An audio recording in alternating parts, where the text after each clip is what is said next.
Hello, welcome to the Voice of Rejoicing again this week. Well, today we're going to be talking about one of my favorite Bible personages, and his name is Daniel. He and Joseph in the book of Genesis with his coat of many colors are two of my favorites, and Daniel is no exception. All right, so this week we will be in one of the most famous chapters in the Bible, chapter 6 of the book of Daniel. It's the Daniel in the Lion's Den chapter. Every child who attends Sunday school knows the story of Daniel in the Lion's Den.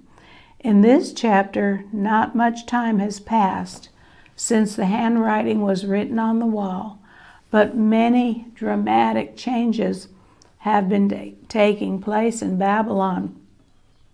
Kind of reminds me of what's going on in the United States of America today. The head of gold, Babylon, which was the first Gentile world kingdom in Nebuchadnezzar's dream statue, it has already passed, and the chest and the arms of Medo-Persia is now in power, having conquered Babylon. Belshazzar, the last king of Babylon, has died, and Darius, the 62-year-old king of Medo-Persia, excuse me, is on the throne even though he is sick. Historians tell us that Darius died after being king for only about 2 years. Daniel was about 80 years old at this particular time. All right, let's go to Daniel 6, verse 1. Daniel 6:1 says, "It pleased Darius to set over the kingdom 120 princes," or they call them satraps, which should be over the whole kingdom. This is one of the reasons why we know that not much time had passed since the handwriting on the wall, which Daniel was able to read for the king. Darius was in the process of setting up his government. He divided his newly conquered kingdom into 120 divisions or provinces.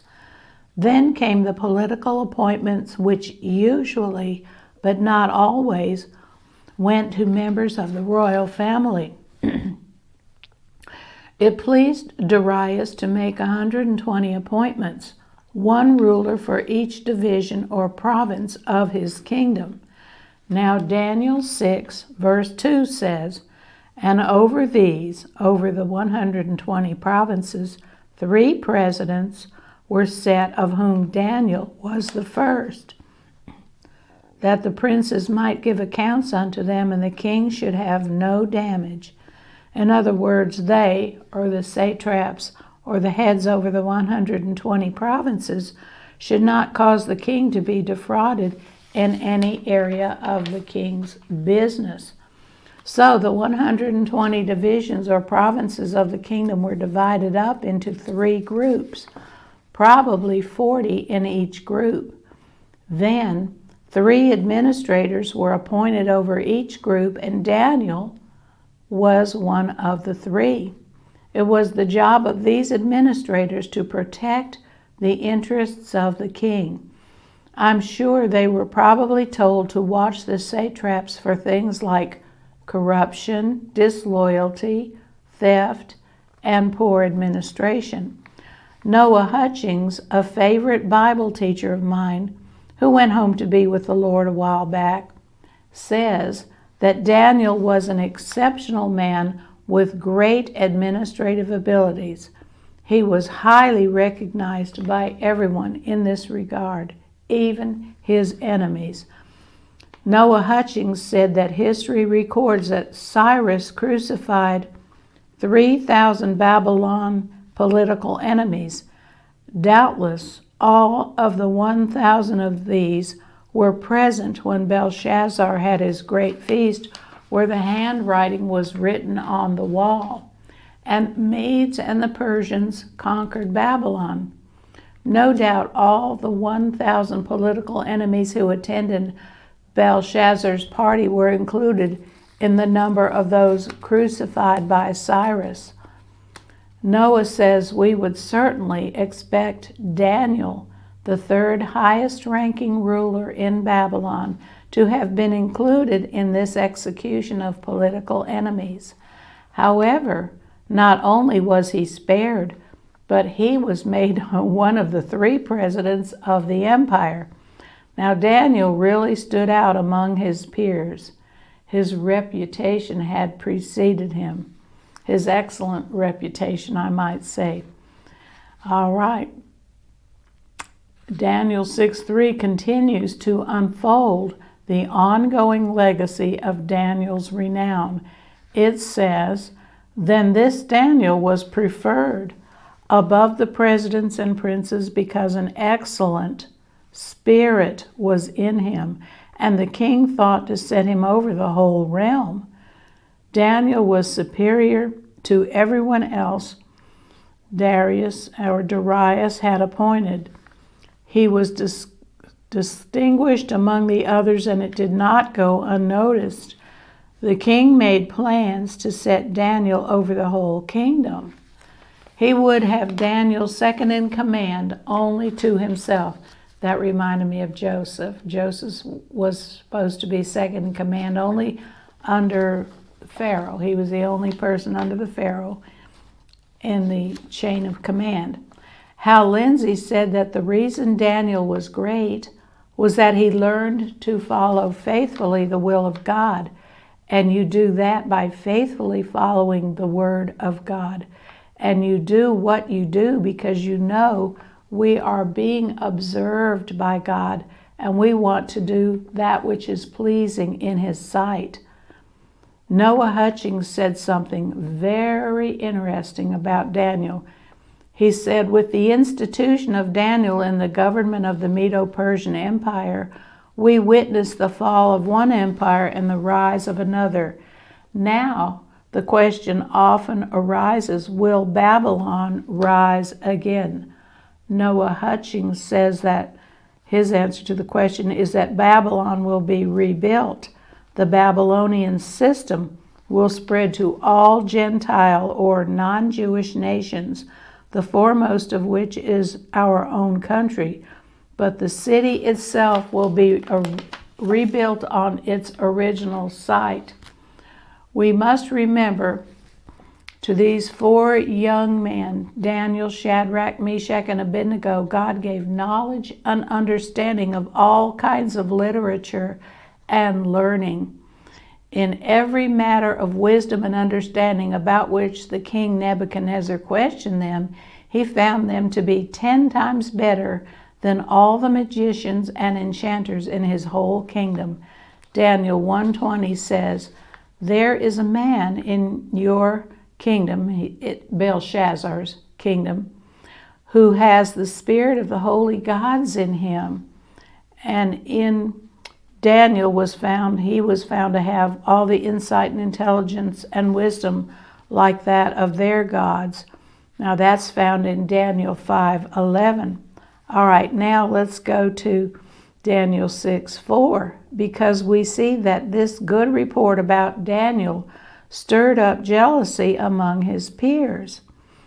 Daniel 6:4 says, "Then the presidents and princes sought to find occasion against Daniel concerning the kingdom, but they could find none occasion nor fault in him." That reminds me of Jesus. They couldn't find any fault in Jesus, so they had to arrange the circumstances to make Jesus fall into their devastating plan for his life. "For as much as Daniel was faithful, neither was there any error or fault found in him." So Daniel was not corrupt. He was not negligent. The idea of making Daniel second in command found opposition around the other 2 administrators and all 120 satraps. They organized and tried to come up with charges that they could bring against Daniel. They tried to find a way to do it, but they couldn't. They couldn't find any blame in his conduct, and they had no basis for a charge. You know, how many of us could say the same thing? You know, we usually are not as perfect as Daniel was. Daniel was an amazing person. All right. They had no basis for a charge for him. He was trustworthy, he was honest, and he always did what was right. While Daniel's competence and honesty pleased the king, they made his other officials angry. There were probably several reasons for this. First, jealousy was a normal reaction in those who were passed over when certain promotions were made. Secondly, some may have considered Daniel's high status to be unfair, since he was advanced in years and he was a holdover from the enemy administration, and he was Jewish. Furthermore, since his office involved a strict accounting of money, he may have been thwarting other officials' corrupt schemes for enriching themselves. Noah Hutchings says this: greedy and incompetent employees hate a dedicated and efficient employee because the good worker will show them up for the lazy loafers that they might have been. Concerning the end of the age, the Apostle Paul said people will be lovers of themselves, lovers of money, boastful, proud, abusive, disobedient to their parents, ungrateful, unholy, without love, unforgiving, slanderous, without self-control, brutal, not lovers of God, having a form of godliness, but denying its power. Have nothing to do with them. Daniel 6:5 says, finally, these men said, we will never find any basis for charges against this man unless it has something to do with his God. Look at the steps of this determined group. First, they tried to find something wrong with Daniel's service to the king, but they could find no errors. Secondly, they tried to find something wrong with Daniel's character, but they couldn't find any flaws. Finally, they came to the conclusion that the only way to get him was to attack his commitment to God. This wasn't a new idea. It comes from Satan, and Satan had used it before and would use it again and again throughout the ages. At this time, some astrologers came forward and denounced the Jews. They said to King Nebuchadnezzar, O king, live forever. You have issued a decree, O king, that everyone who hears the sound of the horn, flute, zither, lyre, harp, pipes, and all kinds of music must fall down and worship the image of gold, that whoever does not fall down and worship will be thrown into a blazing fiery furnace. But there are some Jews whom you have set over the affairs of the province of Babylon, Shadrach, Meshach, and Abednego, who pay no attention to you. They neither serve your gods nor worship the image of gold you have set up. That was in chapter 3 of Daniel, verses 8 through 12. And here we are doing the same thing to him. Daniel 6:6 says, so the administrators and the satraps went as a group to the present king, who is Darius, and said to him, O King Darius, live forever. The administrators and satraps assembled themselves together in or near the palace. They most likely selected one person to speak for them all. Then they went in as a group to speak to the king. They were very crafty and subtle. They approached the king like angels of light, with flattering, sweet-sounding words, O King Darius, live forever. Hal Lindsey says that apart from Bible-believing Christians who know that prophecy is the Word of God, the Jewish people would have already been wiped out in the United States. All we need for the United States to be wiped out is for us to turn officially against the Jewish people, because God says, I will bless them that bless you, and I will curse him that curses you. All right, most Islamic Arabs are taught from the time they are children to hate and kill Jews. Islamic religious leaders teach their young people that the greatest thing they can do is die for Allah, killing a Jew, which will, to them, and this is what they are taught that they will ensure their entrance into what they have been taught about heaven. Terrorist groups within Islam actively recruit young men without wives or children to support to go on suicide missions. All right, let's go to Daniel 6:7, which says, the royal administrators, prefects, satraps, advisors, and governors have all agreed that the king should issue an edict and enforce the decree that anyone who prays to any god or man during the next 30 days except to you, O king, shall be thrown into the lion's den. They exaggerated the situation, and they even lied. This was a conspiracy of the administrators and satraps. They exaggerated the situation by telling the king that the prefects, advisors, and governors were all in agreement on this, and by doing so they lied by acting that Daniel was included in the decision. They wanted two outcomes from the king, a decree and a penalty. The decree would forbid all prayers for 30 days except those directed to Darius. This would force everyone to do one of three things. Number one, not pray. Number two, recognize Darius as God. Or number three, break the law. The penalty they called for was for violators to be thrown into a den of lions. This reminds us of how Jesus was treated, doesn't it? Matthew 26 through 59 says, the chief priests and the Sanhedrin were looking for false evidence against Jesus so that they could put him to death. So it's getting very serious here.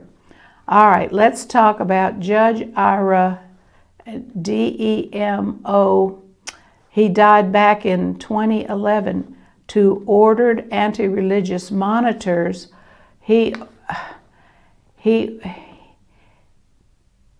To go into classrooms and assemblies in a rural school district I think it was Montgomery County, Alabama.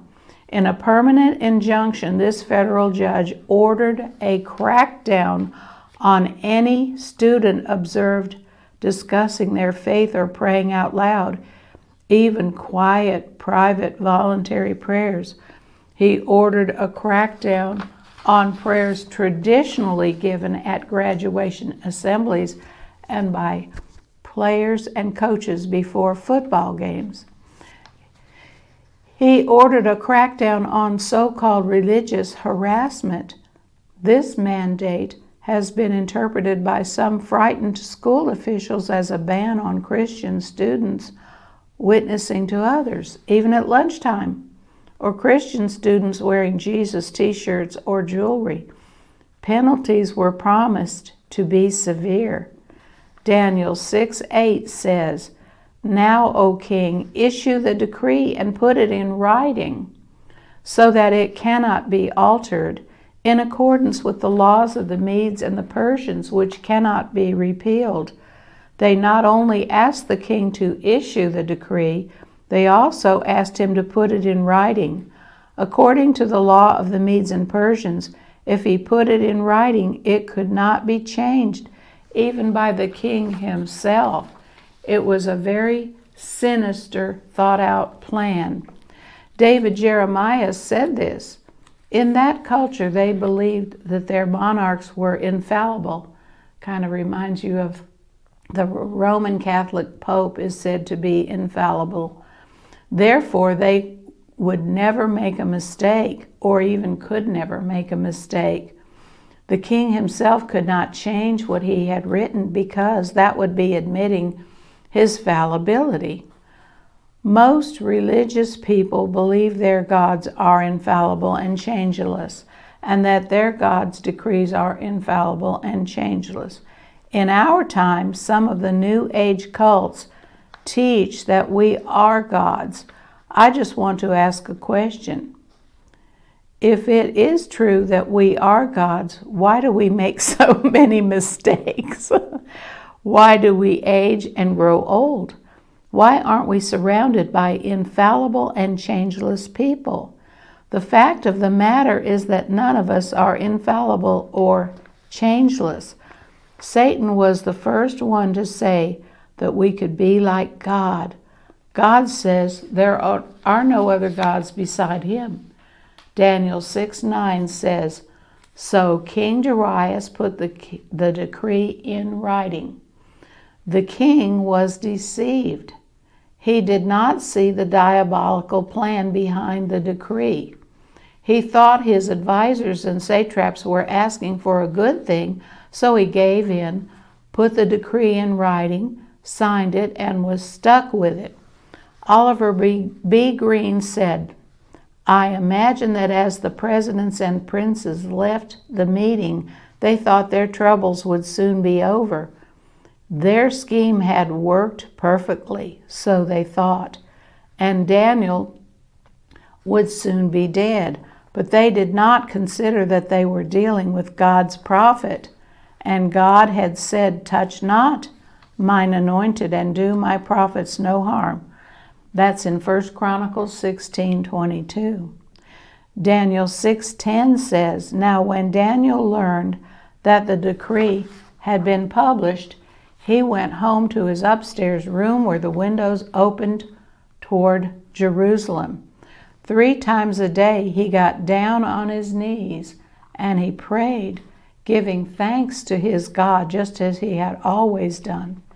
Daniel did not know about the decree until after it had been published, but learning about it didn't change anything.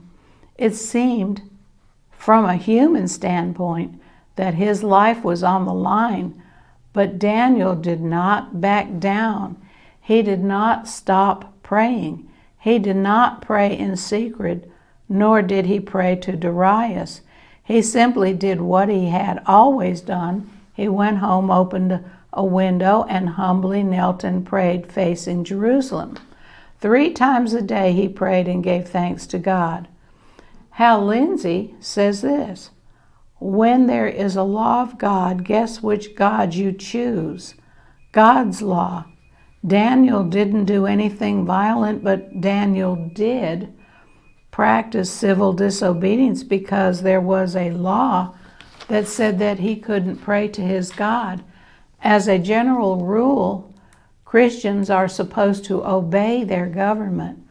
But when the government interferes with the worship of God, civil disobedience is acceptable and necessary."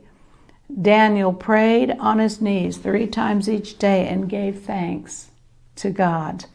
Daniel 6:11 says, "Then these men went as a group and found Daniel praying and asking God for help." This is only speculation, but it seems almost certain that at least some of these men knew how many times a day Daniel prayed and when he prayed. The 2 administrators and the 120 satraps went as a group in order to catch Daniel disobeying the law. They were out to take Daniel down, but not only to take him down, but to, I guess you could call it, overkill. Bible teacher Uriah Smith says it only remained for these men, having set their trap, to watch Daniel's activities so that they could snare him in their trap. So they came together again, this time at where Daniel lived, as though some important business had suddenly brought them together to consult Daniel and they found him just as they had hoped, praying to his God. So far, all had worked according to their plan. Dave Breeze said, "There are many people who ask the foolish question, if there is a God, why is there so much evil in the world? Or why is life so difficult?" The answer to this is that life is difficult. We're not quite in heaven yet because it is not final reality, but the prelude to reality. The ultimate joy, peace, and fulfillment will only come when we arrive in eternity where there is no evil, no suffering, no pain allowed. Remember, Satan was not allowed anymore in heaven for his rebellion against God. All right, actually, he was thrown out of heaven at that time. Luke 10, verse 18 says, Jesus documents this fall. He says, "I beheld Satan fall as lightning from heaven." You know, that's amazing to me, that a creature that was in heaven and had all the blessings of being in heaven would fall away from belief and wanting to submit to the Lord. Satan cannot live in heaven anymore, although, as we see in the book of Job, Satan is still allowed to go back and forth in the presence of the Lord to accuse the people of the earth. That day is coming to a perpetual close, however, as we also know from what the Bible tells us. Meanwhile, evil is permitted when it is allowed on this earth. The government of China, for instance, restricts religious practices only to those groups and places of worship it has authorized. Leaders of groups that do not comply have been arrested, beaten, and worse by police. Tibetan Buddhist monks and nuns protesting religious oppression have been tortured and their temples and shrines destroyed. The millions of Chinese Christians worship in underground churches, and many more Christians are imprisoned or worse. Iran, although it does the same thing, has a huge underground church. Some say the largest in the world at this point, although China would be a very strong contender.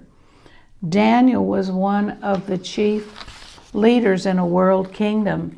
He had many important and pressing responsibilities, and he also had a group of corrupt individuals to supervise, but he was never too busy to pray. Daniel did these things. He prayed daily. He had a set time of prayer. He had a set place of prayer. He preferred to be upstairs in an open window facing Jerusalem in his room. He was humble. He knelt. He showed gratitude. He gave thanks to God.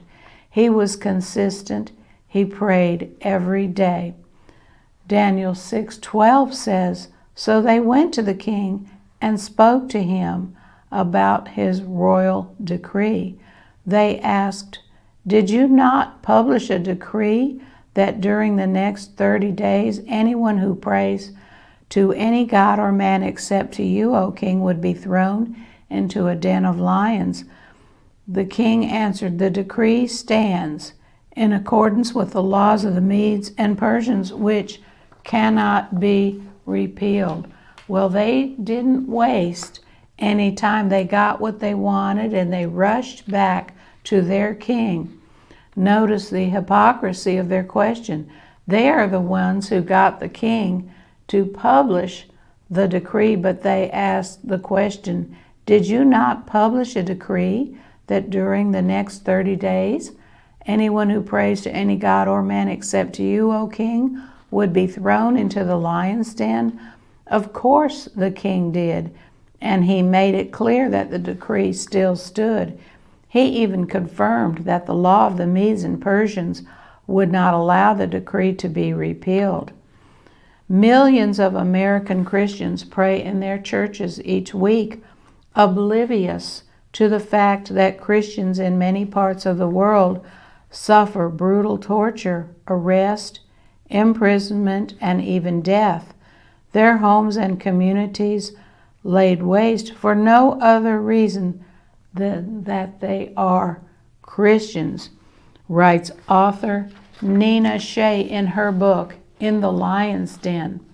The shocking, untold story of our time is that more Christians died in the 20th century simply for being Christians than in the first 19 centuries after the birth of Jesus. They have been persecuted and martyred before an unknowing, indifferent world and a largely silent Christian community. Prominent American Christian leaders from different denominations launched a vigorous campaign to get the government to speak out about the persecution faced by Christians. The National Association of Evangelicals has a membership of over thousands of local churches from nearly 40 different denominations and serves a constituency of millions. It was founded in 1942 and is headquartered in Washington, D.C. Some years ago, it issued a statement of conscience declaring dismay that the U.S. government has been indifferent to its obligation to speak out against the reigns of terror now being waged against Christians. All right. Now let's go to Daniel 6:13, which says, Then they said to the king, Daniel, who is one of the exiles from Judah. Notice that, they pointed that out. One of the exiles from Judah pays no attention to you, O king, or to the decree you put in writing. He still prays 3 times a day. Notice several things here about this conspiracy between those who were conspiring against Daniel. They seem to be guilty of anti-Semitism for unnecessarily pointing out that Daniel was one of the exiles from Judah. They tried to place prejudice between Daniel and the king by pointing out that Daniel was a Jew and that he was ignoring the king. Then they tried to further put pressure on the king by pointing out that Daniel was ignoring his decree. They tried to put pressure on the king even more by pointing out that the decree was in writing. What was Daniel's crime? He was still praying 3 times a day. In some of our children's public schools, Muslim children are allowed to take their prayer rugs and pray to Allah 3 times per day. A true Muslim prays 5 times per day. And Daniel continued to pray, as the Bible says, X number of times a day. Oliver B. Green says this, note the utter contempt and disrespect with those who conspired against Daniel, and they made the announcement to the king, this Daniel, which is of the children of the captivity of Judah, as if to say that old foreigner. In other words, instead of just saying Daniel, they said this old foreigner, that Jew who is no more than a captive and a slave and who is in a position of prominence because of you, is very ungrateful for the power you gave him and for the position to which you promoted him. All right.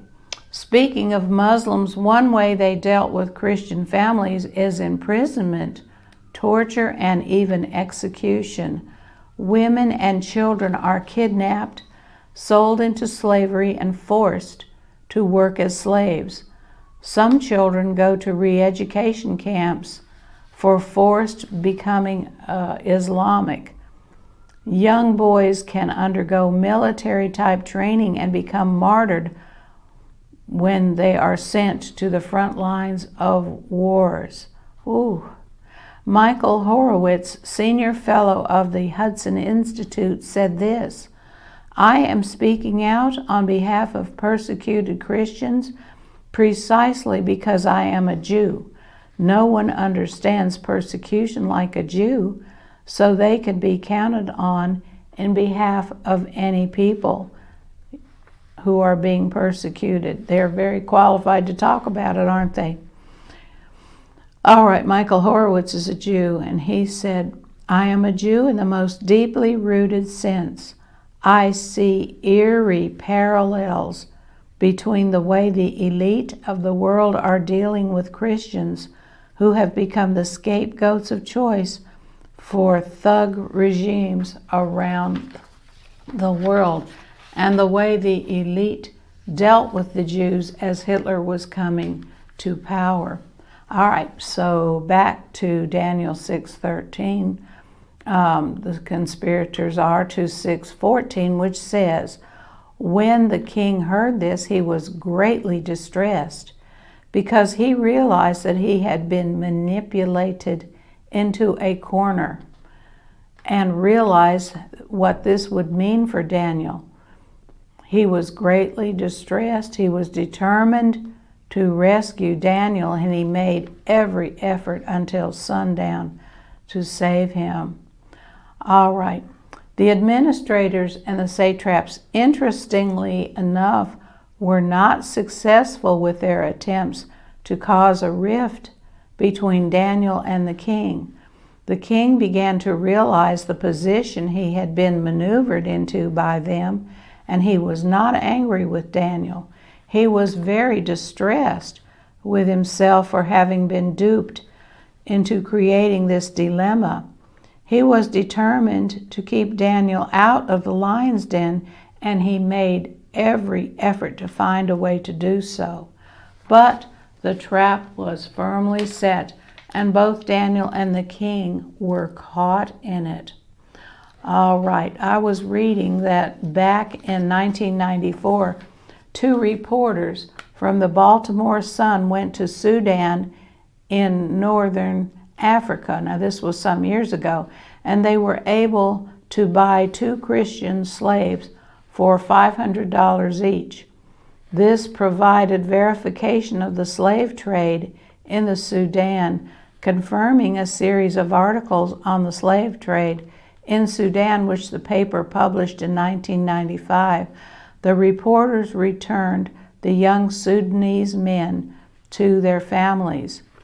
A group of doctors associated with the Voice of the Martyrs traveled to Sudan and purchased 19 Christian children from Muslim slave traders for $250 each. The Christian children were also returned to their parents. Okay, now let's return to Daniel 6:15, which says, Then the men went as a group to the king and said to him, Remember, O king, that according to the law of the Medes and Persians, no decree could be changed.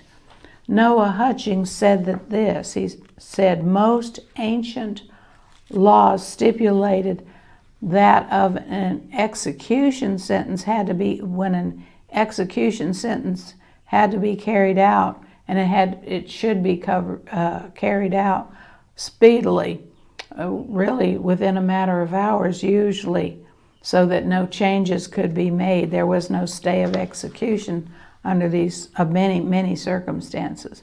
So they reminded the king that Daniel had to be thrown into a den of lions as soon as possible, didn't he? The conspirators appeared before the king to make sure to remind him that it was time for the sentence against Daniel to be carried out. Okay. An excellent purveyor of the word, Oliver B. Green, says, Daniel was an old man, probably around 90 at this time. But Mr. Green says, but I picture him standing tall and straight, walking towards the king's palace as the sun set in the western sky. It was not only sundown in Babylon, but from the human standpoint, it was sunset in Daniel's life. Daniel 6:16 says, So the king gave the order, and they brought Daniel and threw him into the lion's den. The king said to Daniel, "May your God, whom you serve continually, rescue you." All right, well, we have run out of time for today. I'm going to finish this study in Daniel next week, and I hope that you'll plan to be with me next week on the Voice of Rejoicing so we can continue to see what happens to Daniel in the lion's den. God bless you. Hope to see you next week.